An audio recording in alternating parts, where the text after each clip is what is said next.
नमस्कार, the for news मध्ये आपले सहर्ष स्वागत। आज आपण पाहणार आहोत एआय कंटेंटवर सरकारची नजर, डिजिटल वॉटरमार्किंग नियमांची तयारी।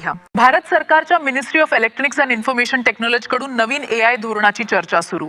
एथिकल एआय गव्हर्नन्स फ्रेमवर्क 2026 मुळे एआय क्षेत्रात मोठे बदल होण्याची शक्यता। कृत्रिम बुद्धिमत्ता अर्थात एआयचा वापर देशभरात वेगाने वाढत आहे।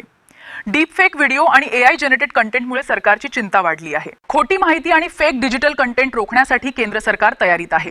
एआय द्वारे तयार करण्यात आलेल्या फोटो आणि व्हिडिओवर नियंत्रणाचा प्रस्ताव आहे।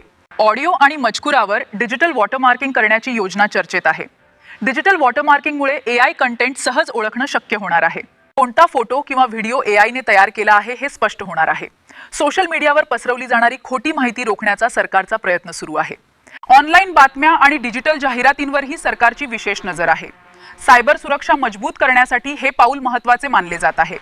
डिजिटल पारदर्शकता वाढवण्यासाठी सरकार नवीन नियम आणू शकते। एआय वापरणाऱ्या कंपन्यांसाठी स्वतंत्र मार्गदर्शक तत्त्वे लागू होण्याची शक्यता आहे। एआय कंपन्यांच्या जबाबदाऱ्या निश्चित करण्यावरही सरकारचा भर आहे। तज्ञांच्या मते भारत एआय क्षेत्रात वेगाने प्रगती करत आहे। मात्र एआय सोबत सुरक्षितता आणि गोपनीयता राखणेही तितकेच आवश्यक आहे। नैतिक वापर आणि सुरक्षित एआय साठी एथिकल एआय गव्हर्नन्स फ्रेमवर्क 2026 महत्त्वाचे ठरू शकते। तर भेटूयात पुढेही अशाच नवनवीन माहिती सोबत। त्यासाठी आम्हाला सबस्क्राइब करा आणि पाहत रहा द फॉर न्यूज। धन्यवाद।